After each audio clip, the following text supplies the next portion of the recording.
Welcome back to the GSMC College Football Podcast. Just talked a little bit about Shedeur Sanders' draft fall, kind of why that may have happened. Next, we're going to get into some prank calls. Then make sure you stick around. I'm going to do some quarterback commitments later on, touch on that in my last segment. But before I get into anything else, I just want to remind everyone that we love hearing from you during the show, whether it's a comment, question, opinion, insight, anything that you have. We'd love to hear this. We want to make this show as interactive, as exciting as possible. One good way to ensure that your comment gets on the air is to use the super chat feature. To do that, click the $ in the bottom of the chat box to send in your comment, question, opinion there. It's a great way to support the show, support our channel. We can't do what we do at GSMC without your ongoing support. We're so grateful to have you here as a part of our community. So before I want to talk about the prank calls, Anthony said, I'm not sure if you agree with this. I think the reason why Mason Graham got drafted before Kenneth Grant. Yeah, I think that's definitely a big part of it.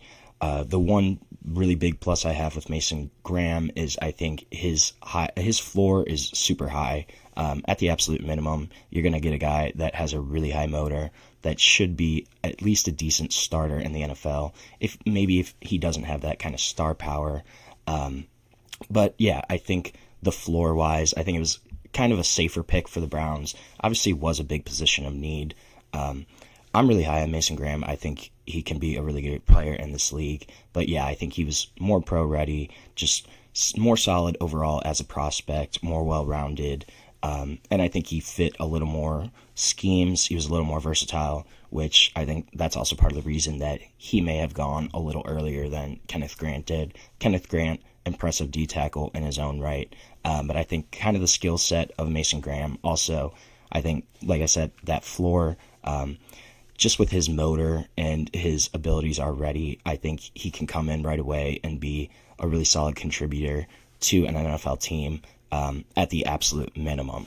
And then obviously on the high end, could he be a Pro Bowler, All-Pro? I think he does have that potential. But I think why Mason Graham got drafted earlier, that mean streak, the motor, the higher floor, I think those were all kind of characteristics and part of the reason why that Mason Graham went earlier. Based on his tape, who was a comparison pro for Kenneth Grant of a current D-tackle. Tim Bowens, I could see that. This is a big D-tackle.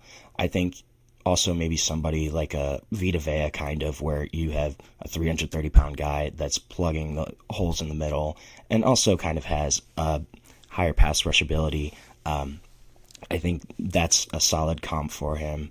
But this is a guy that's a much different player than Mason Graham. Bigger overall.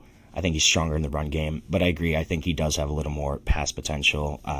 That's why I kind of think maybe a Vita Vea type, where you're still 335 pounds, but you still have a little more pass rush ability. I think that might be kind of a solid comp for him.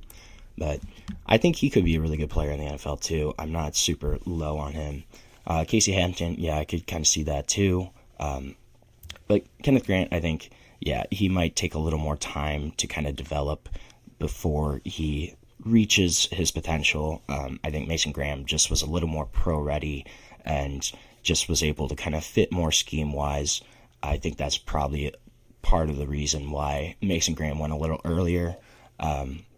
And I also think Mason Graham probably has a little higher potential just on the high end of the projections. If everything kind of clicks for him, I think that's a guy that can be a top 5, top 3 D-tackle in the NFL in the next 5-10 years. But we're going to have to wait and see. They're both really solid prospects. I think both can do a lot in the NFL right now.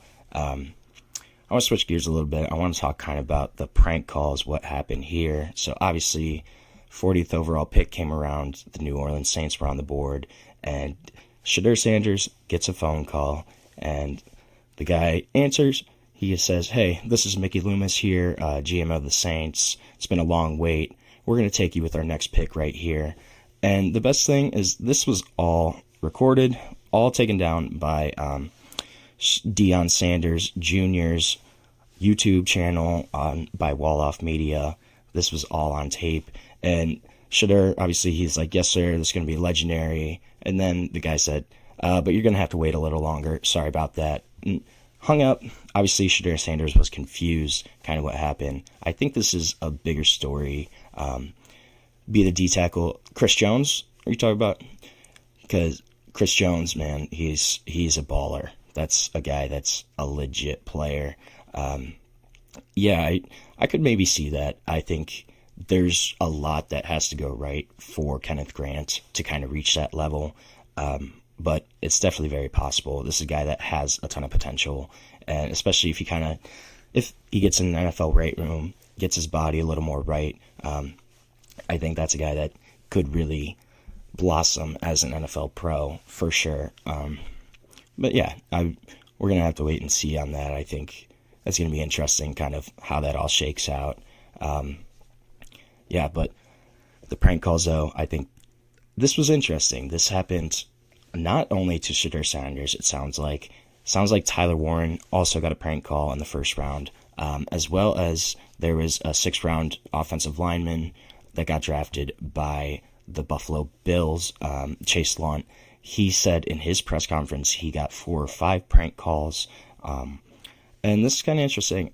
You don't really see or hear about this a whole lot in the NFL draft, but the whole situation, apparently Jack Albrook, son of Jeff Albrook, Falcons defensive coordinator, was visiting his parents on a weekend home, found his dad's iPad, and it was open, unlocked, and was able to go into the contacts and find Shedeur Sanders' number and took it down there.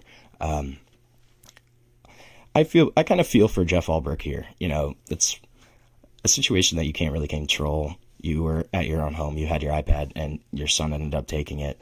Obviously, I'm about the same age as Jack Albrook. I know all my parents' passwords. I could get into their iPad or whatever, and I think that's just kind of interesting.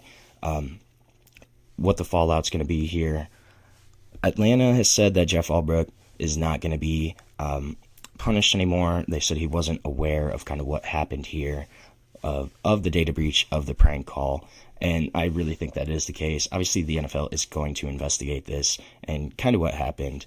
But yeah, I think that Jack Albrook, this was really interesting. I don't know if he was responsible for all of these. There was one Falcons team official that said he was only responsible for the Shedeur Sanders phone call.